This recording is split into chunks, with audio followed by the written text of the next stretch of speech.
Hi everyone, and welcome back to Halo Sports World once again. We are a few days removed from UFC 275, and the main event is what stole the show. Yes, that's right, Jiri Prochazka versus Glover Teixeira, possibly the best fight of the year so far. Definitely has to be in contention for Fight of the Year. It is right up there with Khamzat Chimaev versus Gilbert Burns, and if you ask me, I personally feel it was a lot better than Chimaev versus Burns.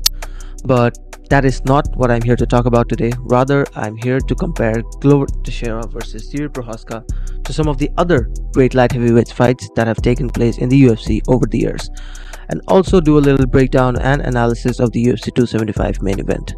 So, without any further delay, welcome back to Hero Sports World, everyone. Let's get straight into this new video. Alright, so first things first, when we generally talk about the UFC's light heavyweight division, there are two fights that instantly come to our mind.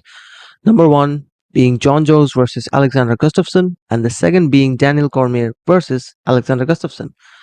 Before getting into further discussion, I just want to make this clear straight off the bat that Jiri Prochazka versus Glover Teixeira, in my opinion, definitely deserves to be in conversation with those two fights that I just mentioned.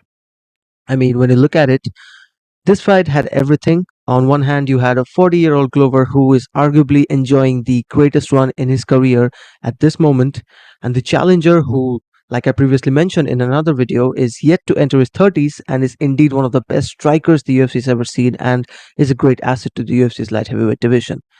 So, with all that being said, this fight was definitely one of the better title fights I have seen in recent years in the light heavyweight division, and overall one of the best title fights of all time.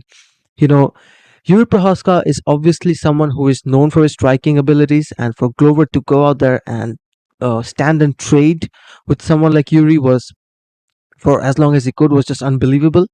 But I felt in that fight there were also such instances when Glover fought a very smart fight. The moment when he realized he couldn't stand and trade with Yuri and take his shots, he decided to go for the clinch and eventually attempt a takedown. And that is when we focus on Yuri Prohaska's takedown defense.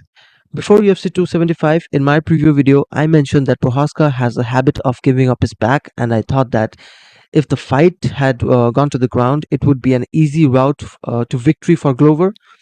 But of course, that wasn't the case, and Yuri did very well on the ground. He was constantly rolling and using his hips when his back was against the mat, and eventually it led him to getting up on his feet and further engage with Glover while standing up.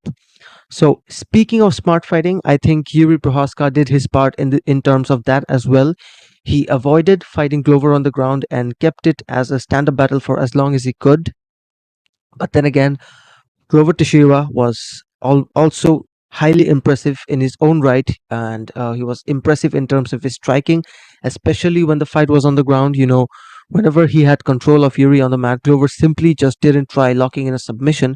He kept striking, he kept punching, and he kept using his elbows, which eventually led to Yuri being cut wide open. I mean, there were many moments in that fight that Yuri could have easily been dropped, and the fight would have ended in favor of Glover Teixeira, especially in that fifth round. I mean, Glover was unloading on Prohaska right there, and if he threw a couple of more punches, there were chances of Yuri being knocked out cold. But instead, Teixeira pulled out a guillotine choke, which obviously was the biggest mistake that he could have made in that fight. And ironically enough, in that very same round, Yuri Prohaska submitted Glover Teixeira with a rear naked choke. I mean, who would have thought? What were the odds of Yuri Prohaska submitting someone who is so good in terms of grappling and jiu-jitsu? That too in a high-stakes title fight as such. I mean, this was Yuri Prohaska's first five-round fight in the UFC, and boy, there were many, many moments in that fight where I felt he was going to get either knocked out or trapped in a submission hold. But eventually, Yuri Prohaska deserves a lot of credit for such resiliency, despite some people saying that it was Glover's exhaustion that played a big role on him submitting in the fifth round. So yeah, congratulations to Prohaska capturing the light heavyweight title in style, and obviously some fresh blood in the UFC 205 division, which finally has a young champion. The likes of Jan Blachowicz and Glover Teixeira, the last two champions, were either in their late 30s or early 40s. So it's really good to see someone below 30 holding the light heavyweight title for once. Now, comparing this fight to the other two light heavyweight classics of all time, do I think that Yuri Prohaska versus Glover Teixeira was the greatest fight at 205?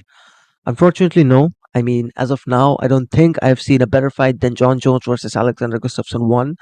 I know I said that the UFC 275 main event had everything, but Jon Jones versus Gustafsson is just an all-time classic.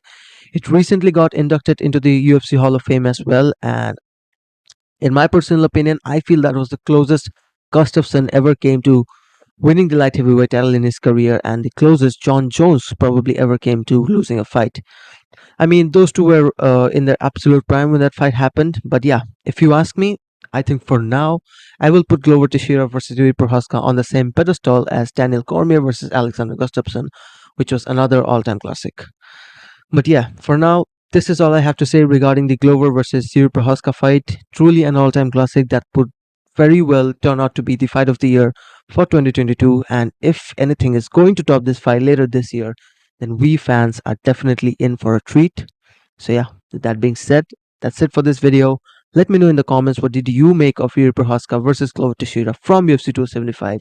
I'll see you guys in the next video. Thanks for watching.